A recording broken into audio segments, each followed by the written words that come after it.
Today's material explores the viral phenomenon of Punch, a baby Japanese macaque rejected by his mother who clings to an orangutan plushie while facing the harsh realities of monkey social integration. It really is just such a heartbreaking premise right from the start.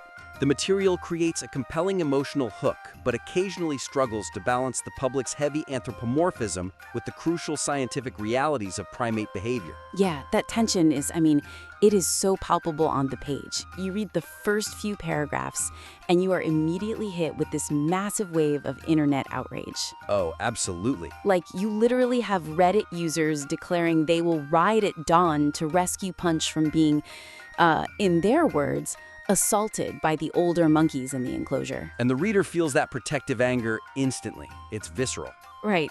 But then, almost in the exact same breath, the writer drops in these cold, objective scientific facts from primatologists like Dr. Emily Buffel. Which is where the weakness really shows itself. Because those two drastically different tones aren't fully bridged. The reader is left with a sense of whiplash between human morality and macaque hierarchy. It really does feel jarring. It makes the scientific experts feel like interrupters. Yes. Or even like buzzkills, rather than the vital voices they actually are. Exactly. So the suggestion here, the writer needs to use the public's visceral emotional reaction as a framing device to introduce the scientific necessity of the bullying. Oh, I like that approach. We have to treat these experts not as cold academics dismissing human empathy, but as translators of a completely different cultural reality. Treating them as translators. Because right now, the writer just throws the primatology facts at the reader like a textbook. Like, macaques are female bonded. Right. Okay, but what does that actually mean for Punch on a day-to-day basis? Let's break that down with a concrete example for the writer. Start by fully leaning into the heartbreak. Describe that devastating July rejection. Describe the IKEA orangutan plushie acting as his literal only safe space. Yeah, really let the reader feel that. Quote those fiercely protective online commenters cursing the other monkeys to have their lifelong bananas taste rotten and bitter. Validate that anger. And then you introduce the analogy. Exactly. It's like watching a foreign film without subtitles and getting absolutely furious at a character you think is the villain. Right, because they seem so cruel.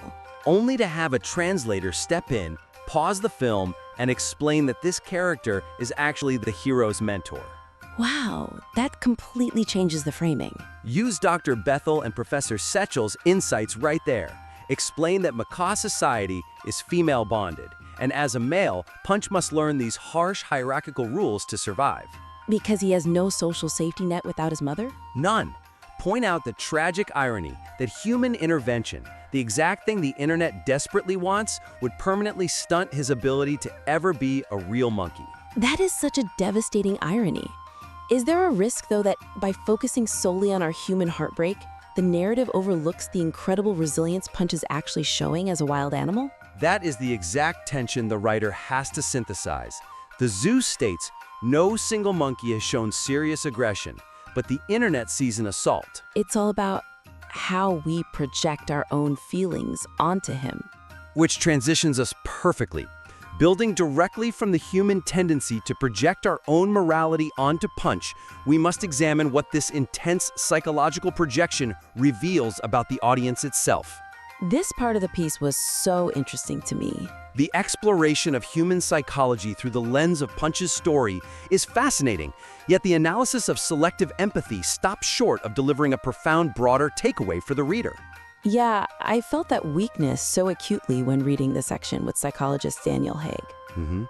The writer quotes her explaining exactly why humans care more about a tiny monkey with a plushie than complex global affairs. Because it's simple, right? It's morally clear, it feels fixable. But it merely presents this uncomfortable truth as a defense against internet trolls. Exactly. You know, the people complaining about performative humans, saying kids are literally dying every day, but a monkey is what's important. It fails to push this concept further to challenge the reader's own consumption of viral tragedy. It stops right when it's getting good. So, the suggestion: elevate the selective empathy discussion from a simple psychological observation to a central thematic question that forces the audience to reflect deeply on why they desperately seek out simple narratives of innocence in the digital age. How do we do that without lecturing the audience, though? Concrete example. Instead of just quoting that user who complained about people caring about a monkey, use that exact friction to pivot into Hogg's point about the extra mental load of human politics. Ah, the mental load. Challenge the reader directly. Frame Punch not just as a monkey, but as a modern digital coping mechanism. Because when large-scale human suffering feels impossibly abstract and overwhelming. We just shut down. Yeah, but Punch presents a micro-tragedy that our brains can actually process. Building on Haig's point, what if we looked at Punch's stuffed orangutan from the perspective of the audience? Tell me more about that. Well, just as Punch clings to the plushie for comfort in this chaotic enclosure, is the internet clinging to Punch's story because his innocence requires absolutely no debate in an otherwise hopelessly complicated world? Oh, wow. Punch is our plushie. That is phenomenal. Right? It holds a mirror right up to the reader. But to fully deliver that profound emotional impact about empathy and survival, the actual timeline of Punch's physical and psychological journey needs to be structured much more deliberately. The pacing definitely needs work to earn that emotional revelation. The narrative structure introduces high-stakes threats like zoochosis and stress-induced alopecia, but resolves the timeline of Punch's integration too abruptly, deflating the natural suspense of his journey. The progression of events is just so disjointed. It's all over the place. The reader learns about him hiding in the invisible back rooms. Then the zoo staff testing approaches since June 2025. Then the terrifying risk of repetitive zoochosis stress loops, and then suddenly, he's being embraced by bigger monkeys, all out of order. It makes it incredibly hard to track his actual growth. And you lose the agonizingly slow payoff of the zoo's hands-off strategy. The suggestion here is to completely restructure the narrative to follow a clear chronological arc of adaptation.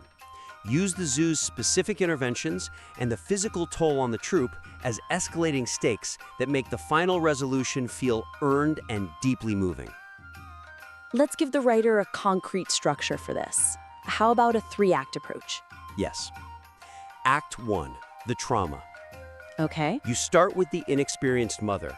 Professor Setchell noted she was perhaps in poor condition, rejecting him in the suffocating heat of July. And then the vital introduction of the plushie. His only anchor. Act 2 is the struggle.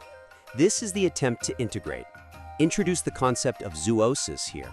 The pacing, the rocking, Right. the psychological break. And the severe hair loss, the alopecia in the troupe from excessive anxiety grooming. Detail the zookeeper's desperate tightrope walk, developing tests, keeping 4 back rooms open so Punch can hide, while refusing to make radical environmental changes that might get him attacked. Mentioning how he clings to the zookeeper's legs during feeding times. It shows how unnatural and fragile his survival is. Exactly. Which brings us to Act 3, the breakthrough. This is where we use the recent Reddit updates, right, as the emotional climax. Yes.